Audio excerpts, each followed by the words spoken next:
Welcome back to QHSE Talks.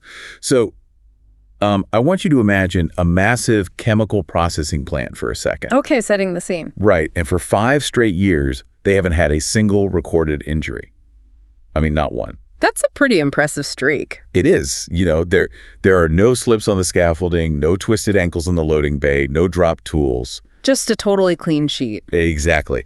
And their safety scoreboard out front proudly displays like thousands of consecutive days without an accident. Management is handing out quarterly safety bonuses, and the executives are writing these self-congratulatory articles in industry magazines. Oh yeah, the classic "look how great our culture is" pieces. Right, and everyone feels completely secure. But underneath that flawless safety record, maintenance on critical pressure relief valves is quietly being deferred due to budget cuts. Ah, there it is, the hidden decay. Yep. Control room operators are routinely bypassing safety interlocks, just to keep up with increased production demands. So the day-to-day minor stuff looks perfect, but the actual integrity of the system is actively degrading. Exactly, and nobody sees it. Because they're looking at the wrong numbers. Right. Because when the failure finally happens in this scenario, it isn't someone tripping over a loose extension cord. It is a catastrophic facility-level explosion. Which is the nightmare scenario for any safety professional. It really is. Yeah. And so today, we are looking at why a perfect safety record might actually be the most dangerous thing in your workplace. It sounds completely backwards, but it's true. Because if you're going to protect human lives, you cannot just look at the absence of broken bones and declare the patient healthy. Right, you can't. It is the absolute definition of diagnostic muddy waters. Yeah. Measuring organizational safety is, well, it's one of the most complex, nuanced, and critical challenges a safety professional will ever face in their career. And it requires a huge shift in perspective, doesn't it? Oh, a massive shift. I mean, it requires a profound change in how we perceive data, how we view human behavior, and how we understand systemic risk overall. Which brings us to our mission for this QHSE Talks. Because we are speaking directly to you, the dedicated learner. That's right. Whether you are walking a factory floor tomorrow, or maybe you are actively prepping to sit for the Associate Safety Professional exam. Which is a beast of a test. Oh, absolutely. And specifically, we're targeting ASP Domain 2 Topic 11 today, with those foundational ties to Domain 1 Topic 8. So, you need to understand the philosophy and the hardcore math behind safety metrics. We are going to decode exactly how to interpret leading and lagging indicators. Which is essential. It really is. Yeah. And we'll talk about how to calculate exactly where your organization stands and how to combine historical data with predictive models to, build an impenetrable safety culture. And we're not just pulling this out of thin air. No, definitely not.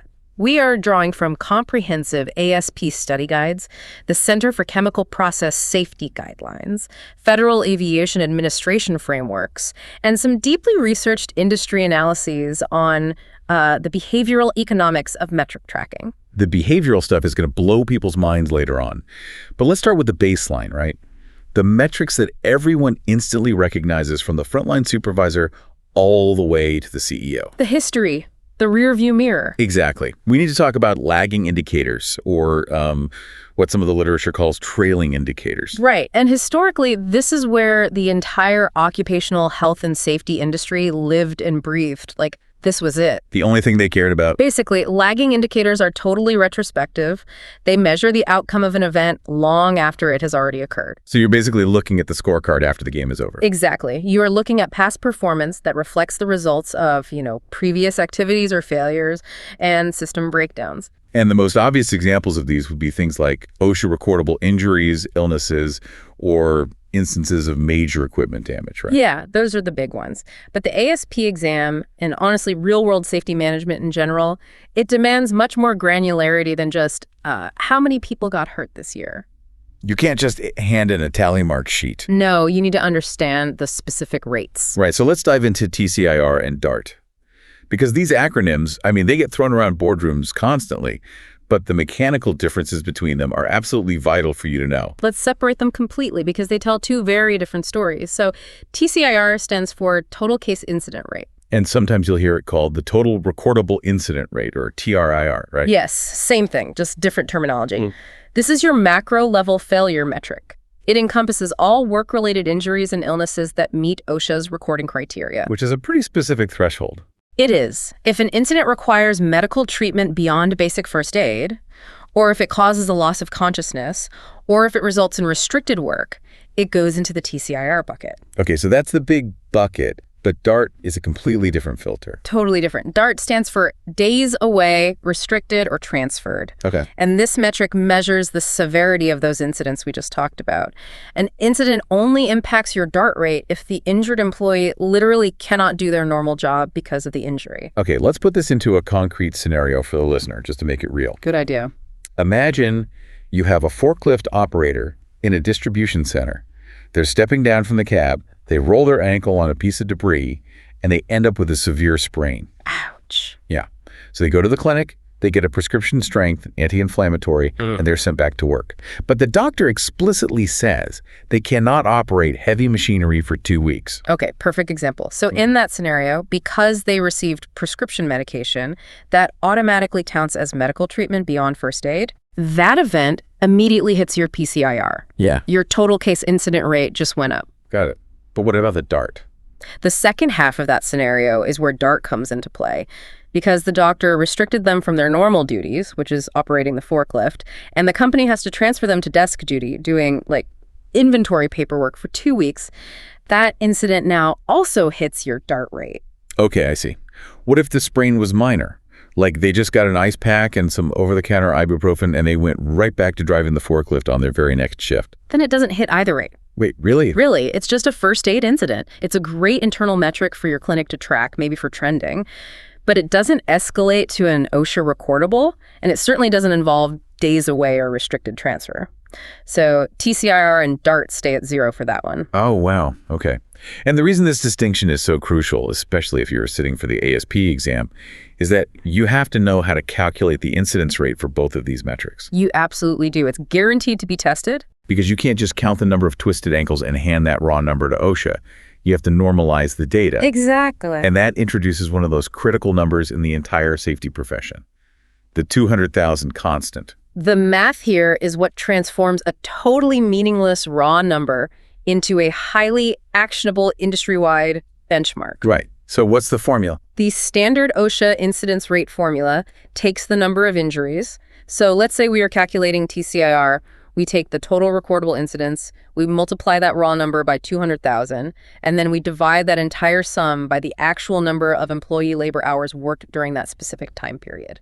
You know, the burning question I always had when I first encountered this was, where on earth does the number 200,000 come from?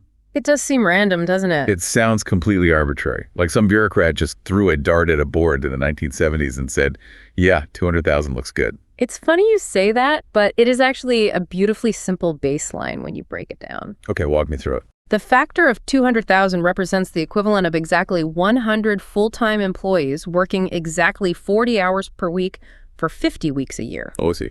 Yeah, if you multiply 100 workers by 40 hours by 50 weeks, you get exactly 200,000 labor hours. So by plugging that constant into the formula, you are essentially forcing every single company's injury data into a hypothetical 100-person factory. Precisely. You are standardizing the incidence rate to create a universal ratio of failures per exposure hour. Which levels the playing field. Completely. Consider the reality of American industry. You have a massive global automotive manufacturing plant running 3 shifts with, say, 15,000 employees.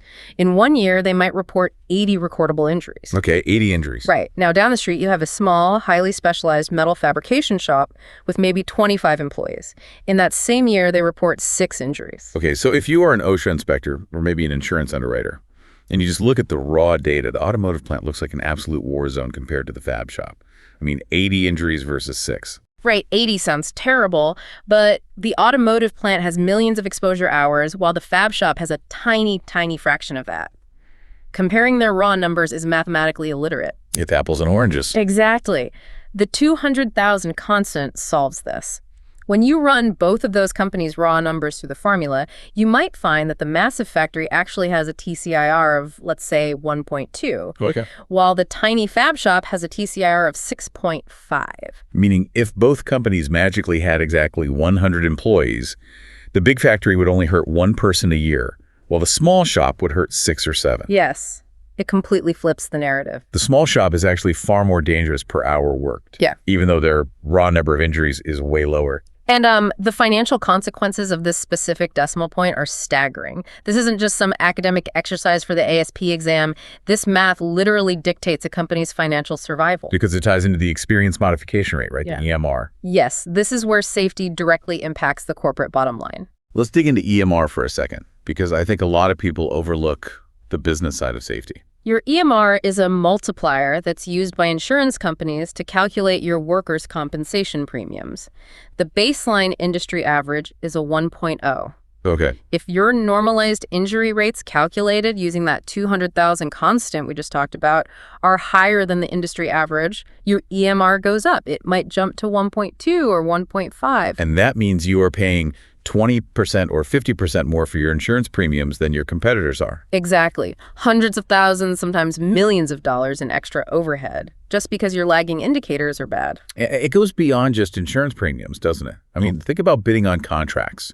If you are a construction firm bidding on a massive federal infrastructure project, or you're trying to win a contract with a major tech company to build their new server farm. The very first thing they ask for is your trailing safety metrics. Right. And if your TCIR or your EMR is above a certain threshold, your bid is literally thrown in the trash immediately. You don't even get to the table. You are disqualified from even competing for the work. Which creates a massive, massive systemic pressure on these lagging indicators. They dictate the financial survival of the organization. But, and this is a huge but, if you rely on them as your primary safety management tool, you fall into a massive trap. And the Federal Aviation Administration highlights this perfectly. This is one of the most striking analogies in all of safety literature. The FAA points out that managing a complex safety program using only lagging indicators is exactly like driving a vehicle down a winding highway at 60 miles an hour while looking solely through the rearview mirror. It's such an unsettling image, but mathematically, it's exactly what you were doing. It is. The rearview mirror, so your TCIR, your DART, your severity rates, it tells you with perfect high-definition clarity exactly where you have been. Right. It shows you the guardrails you scraped, the potholes you hit, the wreckage you left behind. But it tells you absolutely nothing about the road ahead. You are completely blind. You can't see the sharp curve approaching in a quarter mile or the stalled truck in your lane. You are managing the future based entirely on the failures of the past. And this is where we really have to address the zero injury fallacy, because I want to push back on this a little bit. All right, go for it. This whole idea challenges the core mission statement of almost every major industrial corporation on Earth. I mean, you walk into any manufacturing plant, any refinery, any construction site, and there is a massive banner hanging from the ceiling that says, goal, zero injuries. It's everywhere. Right.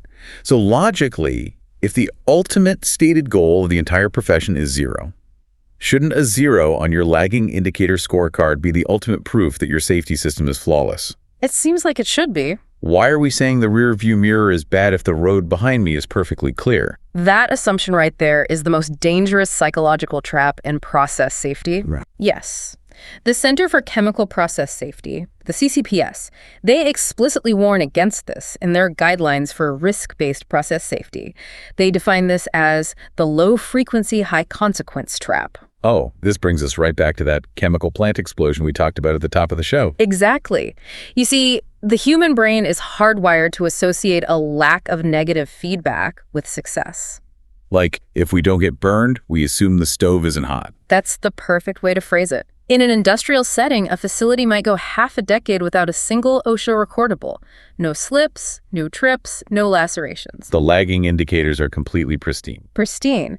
But personal safety metrics, so the slips and trips, they do not correlate to process safety metrics, which is the integrity of the pipelines, the pressure vessels, the chemical containment systems. So a perfectly safe worker walking past a severely corroded pipe is still going to be caught in the blast. Exactly. The absence of minor loss events does not reliably indicate that a massive process safety management system is functioning properly. Because the massive incidents occur so infrequently? Right. You might have a safety valve that is slowly, quietly degrading over 10 years. Your lagging indicators will register a perfect zero for 3,649 consecutive days. But on day 3,650. The valve shears off, the vapor cloud ignites, and you have a catastrophic multi-fatality event. Wow. It's a high-consequence event that occurred at an incredibly low frequency. So if you wait for a lagging indicator to tell you that your process safety system is failing, You are literally waiting for an explosion to tell you that you need to do maintenance. Yes. And it is a fundamentally reactive, totally unacceptable way to protect human life. Which, I imagine, created an existential crisis within the safety profession back in the day. Because if we can't trust the absence of failure to prove we are safe, what can we measure? How do we look out the windshield, right? Exactly. We had to figure out how to turn on the headlights. We had to shift from trailing metrics that communicate in the language of past failures to metrics that communicate in proactive, forward-looking business terms. And that evolution brings us to current and leading indicators. Right. So let's draw a very strict boundary between these two concepts, because while they're both forward-facing, their mechanisms are pretty different. Very different. Let's look at current indicators first. Current indicators measure the status of an organization right now, like in this exact moment. Yes, they provide a real-time diagnostic snapshot. What's a good example of that? For instance, the percentage of required safety audits conducted up to this specific date in the quarter, or maybe the real-time compliance rate of your environmental emissions monitoring. Okay, so the intrinsic value of a current indicator is immediate actionability. Exactly. If you pull up a dashboard on a Tuesday morning and you see that only 30% of your hazard risk assessments are completed for the month, and it's already the 20th of the month. You don't have to wait for an accident to happen to know you're falling behind. Right. You can immediately redirect management resources, you can authorize overtime, or even halt production to catch up on those assessments. It's like glancing down at the fuel gauge on the dashboard. It doesn't predict the future, but it tells you exactly what resources you have available right now to navigate the future. That's a great way to put it. But leading indicators, they push the timeline even further forward. Okay, how so? These are predictive, proactive, upstream metrics. They are the early warning signs, the behavioral inputs, and the systemic activities that are mathematically or theoretically correlated to future safety performance. So if a lagging indicator measures the outcome of the system, a leading indicator measures the inputs that drive the system. Yes, you are tracking the activities that are specifically designed to prevent the incident from occurring in the first place. But you can't just pick any random activity and call it a leading indicator, can you? Like, I can't just measure how many cups of coffee the safety team drinks and say that predicts safety. No, you definitely cannot. The International Council on Mining and Metals, the ICMM, they actually established a very rigorous set of characteristics for what constitutes a valid leading indicator. Okay, what are the rules? They mandate that a metric must be actionable, predictive, reliable, repeatable, consistent, and independent. Wow, that is an incredibly high bar to clear. It is. So actionable means you actually have the power to change it. Reliable and repeatable means that, if two different managers measure it on 2 different days, they get the same result. Exactly. And predictive is the hardest element to prove. It must have a proven correlation to an actual reduction in risk. Give me some concrete examples of that in industry. Sure. Some deeply ingrained industry examples include tracking the sheer number of specialized safety training sessions conducted, or measuring the percentage of frontline employee participation in safety committees, Okay. or tracking how many preventative maintenance work orders are closed out before their deadline, or even auditing the frequency and quality of daily tailgate talks for construction crews. I think the best way to conceptualize this, especially for you, if you are grinding through your ASP exam prep right now, is to look at your own study habits. Oh, that's a brilliant analogy. Walk me through that. So your final score on the ASP exam, that email that says pass or fail, that is your lagging indicator. Right. It is entirely retrospective. Once the test is over, you cannot change that grade. It's the outcome. But if the exam grade is the lagging outcome, what are your leading indicators? Your study input. Exactly. Your leading indicators are tracking your daily inputs. So you measure how many uninterrupted hours you spent studying Section 2 this week. You track how many practice questions you completed on hazard recognition. You monitor your attendance in your virtual study groups. And think about the operational power of those metrics. If your leading indicators show that you only studied for 45 minutes all week, and you skipped 2 study group sessions, you can reliably predict a failure on the lagging indicator. The outcome is highly likely to be a failed exam. But because you measured the inputs, you don't have to wait for the failure. Right. You can intervene immediately.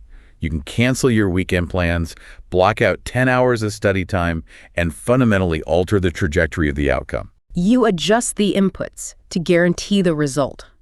That is the operational magic of a leading indicator. You are driving the vehicle with the high beams on, spotting the potholes and steering around them long before the tires ever make contact. The theory is flawless. Yeah. It really is. I hear a but coming. But the operational reality of collecting this data introduces one of the most volatile variables in existence. Let me guess. Human behavior. Human behavior. Because humans have an incredible talent for ruining systems that look perfect on paper. We really do. When you start measuring human activity, you introduce complex psychological friction. Oh, yeah. And this tension is most visible in one of the most fiercely debated gray areas in occupational health and safety metrics: the concept of the near miss and the subsequent psychological trap of gamification. The research on this was absolutely fascinating to me because it completely upends how a lot of professionals, talk about safety on a daily basis. Let's clearly define the term first so everyone is on the same page. A near miss is an unplanned event that did not result in injury, illness, or damage, but had the potential to do so. Right.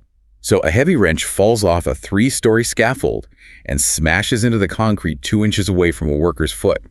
No injury, no equipment damage. But given a microsecond shift in timing or position, you have a catastrophic head injury or a crushed foot. Exactly. So for decades, the industry naturally categorized near misses as leading indicators. They were seen as the ultimate early warning system. And this philosophy was heavily influenced by Heinrich's triangle, which is a foundational theory from the 1930s. Yeah, explain Heinrich's triangle, because that's super important. Herbert Heinrich theorized that for every single major injury, there were 29 minor injuries and 300 near misses that preceded it. So the theory being that accidents aren't random. They are the top of a pyramid built on hundreds of ignored warnings. Right. So logically, the industry thought if you track the 300 near misses at the bottom of the pyramid, you are predicting the fatality at the top. That was the accepted gospel for a long time. Yeah. It was. But modern industry experts, like Phil LeDuc, they forcefully challenge this categorization now. Yeah, LeDuc argues that a near miss in and of itself is absolutely not a leading indicator. Which sounds completely counterintuitive until you break down the timeline of the event. Exactly. Look at the timeline. A near miss is an event where someone was almost killed or severely injured in the past. Yes, the wrench already fell. The hazard already materialized. The systemic failure that allowed a heavy tool to be unsecured at height has already occurred. You didn't predict anything. You just got incredibly lucky that the worker was standing 2 inches to the left. Right. Therefore, LeDuc and others argue that unless you rigidly adhere to the mathematical strictures of Heinrich's triangle, which, by the way, many modern safety theorists criticize as totally outdated for modern, highly automated industries. Oh, absolutely. The near-miss event itself is purely a lagging indicator. It is a historical record of a systemic breakdown that fortunately lacked a severe consequence. So this raises a huge question. If a near miss is just a lucky lagging indicator, why does every safety management textbook, every OSHA guideline, and the ASP exam blueprint place so much emphasis on them? Yeah, if the wrench falling is just a past failure, why are we obsessed with tracking them as proactive data? Because we have to separate the event from the behavior. Say more about that. The physical event of the wrench falling is lagging, but the employee's participation in reporting that the wrench fell, that behavior is one of the most powerful leading indicators an organization can possess. Okay. Let's dig into that distinction. Because the physical event is in the past, but the communication of that event changes the future. Precisely. Consider a facility with 1,000 frontline operators. If your reporting metrics show 0 near misses over a 6-month period, you do not have a flawlessly safe workplace. Statistically, with 1,000 people moving heavy machinery, things are absolutely almost going wrong every single day. Right. So a 0 reporting rate tells you one of 2 things, and they are both systemic failures. What are they? Either your employees are terrified of retaliation and blame, so they sweep every near miss under the rug. Which is toxic. Highly toxic. Or, equally dangerous, your workforce lacks the training and situational awareness to even recognize a hazard when it almost hits them in the face. Wow. But if that same facility is reporting 50 near misses a month, that high volume of reporting is a leading indicator of an incredibly robust, engaged safety culture. Exactly. It tells you that employees are actively scanning their environment. They understand what constitutes a risk, and they trust management enough to raise their hand and say, hey, our scaffolding protocol is failing. We almost killed a guy today. The high reporting rate is the leading indicator of a culturally engaged workforce.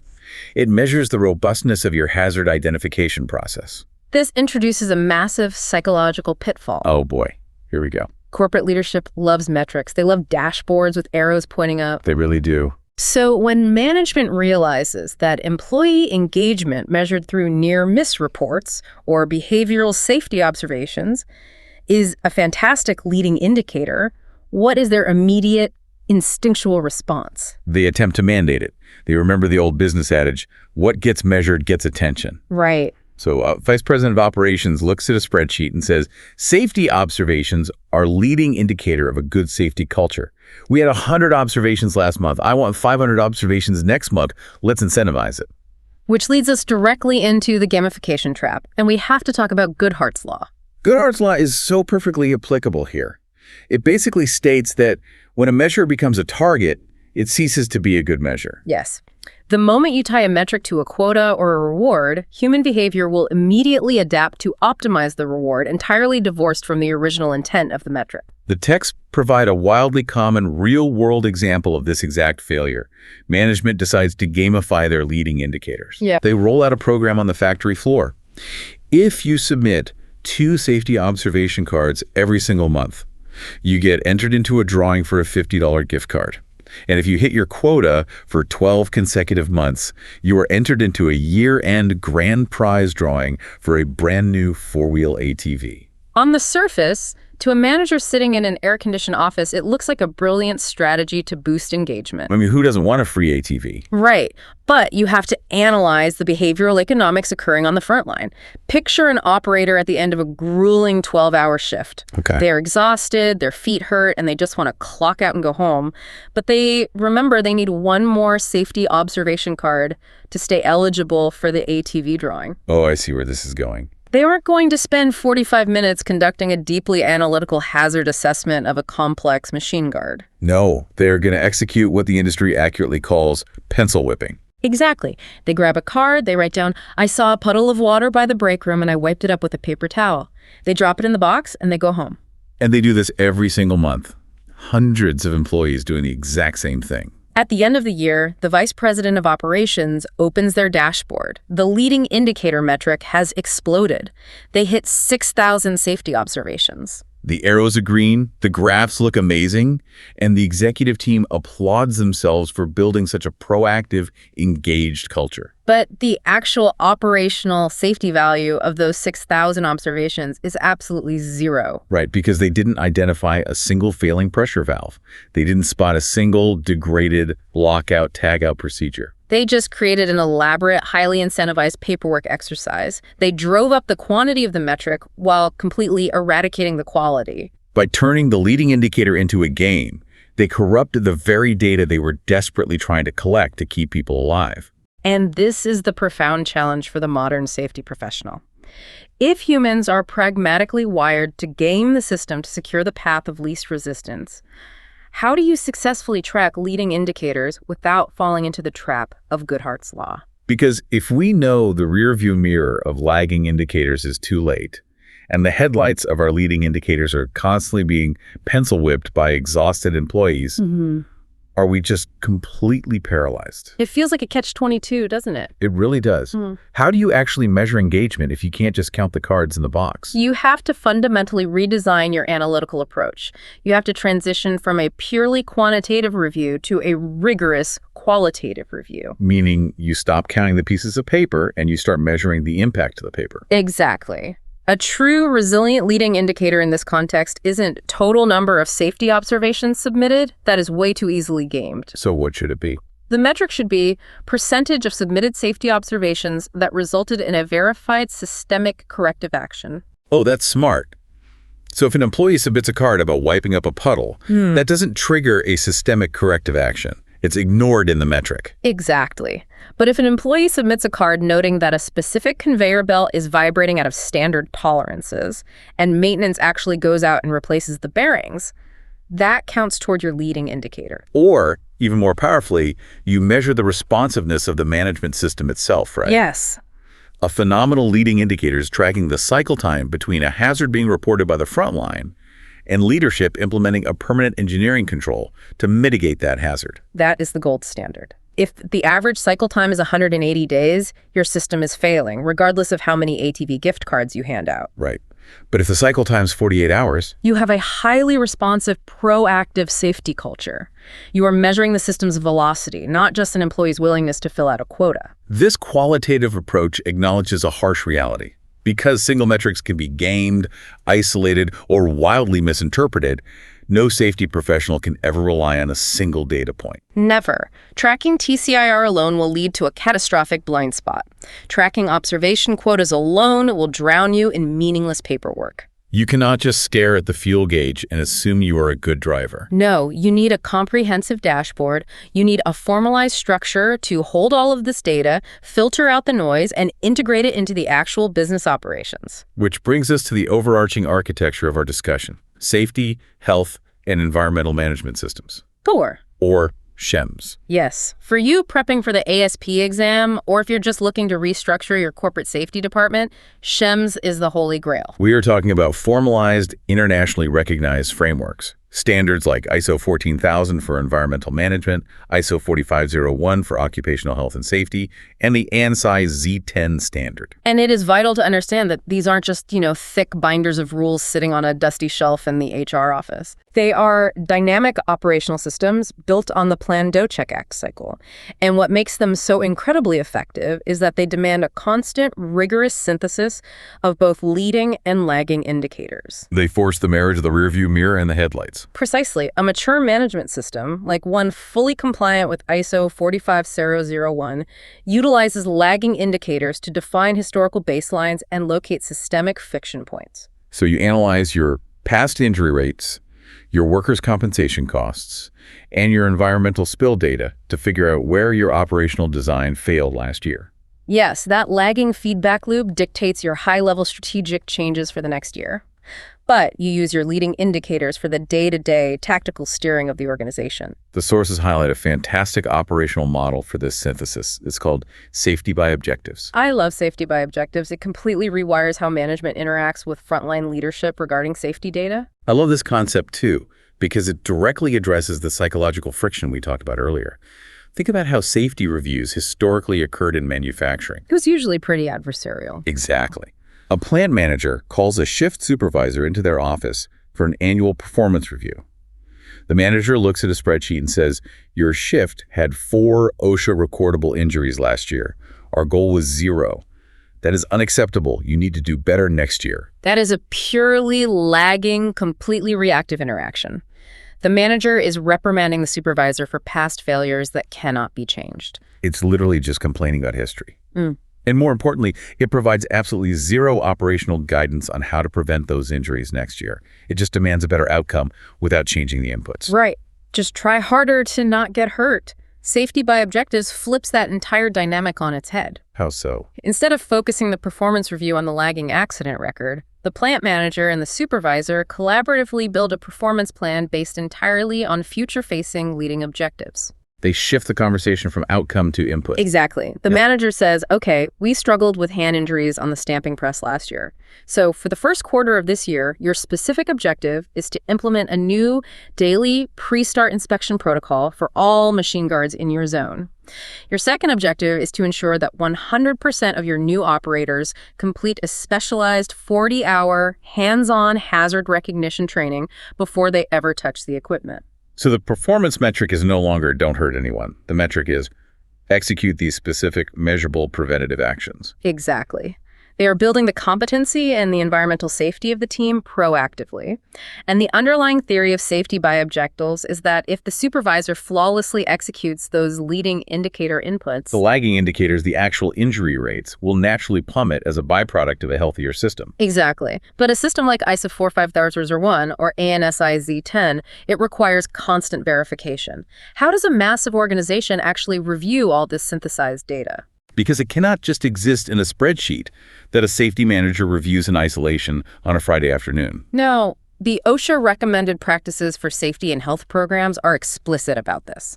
Data is utterly useless if it isn't communicated.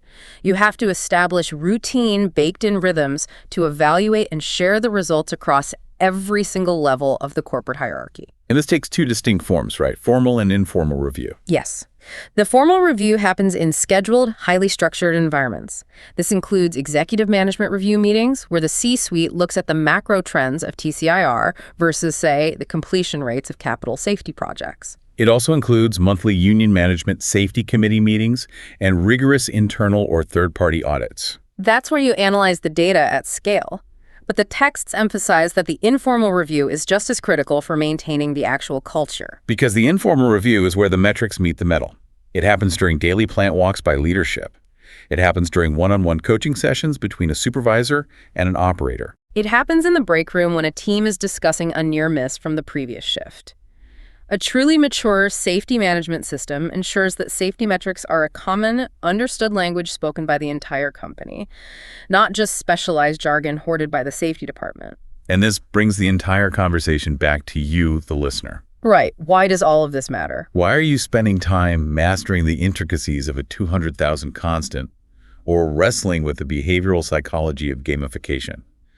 Whether you are sitting in a testing center next month sweating over the ASP exam, or you are walking onto a massive construction site tomorrow morning at 5 a.m., your fundamental ethical duty is continuous improvement. The historical expectation of let's learn from our mistakes is no longer sufficient. It is entirely too reactive for modern industry. The modern mandate of the safety professional is to constantly raise the bar. You cannot just maintain the status quo. If your facility achieves a 0 TCIR this year, your job is not to print a banner and coast. No, your job is to recognize that the lack of lagging indicators might be masking a systemic risk, and to aggressively hunt down the leading indicators that will ensure that rate stays at 0 next year and the year after that.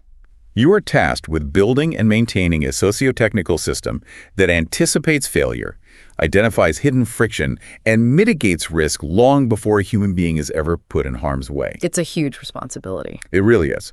So let's pull all of these threads together.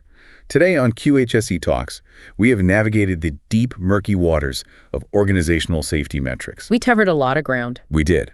We started by calculating the lagging past, breaking down the mathematical necessity of the OSHA 200,000 constant to normalize data, dictate insurance rates, and accurately benchmark our historical failures across completely disparate industries. We recognized the fatal flaw of relying solely on that rearview mirror. We talked about the low-frequency, high-consequence trap that can turn a perfect safety record into a catastrophic blind spot. And to survive that, we had to turn on the headlights, exploring how current and leading indicators provide the proactive, actionable inputs necessary to steer an organization's future. But we also confronted the chaotic reality of human behavior.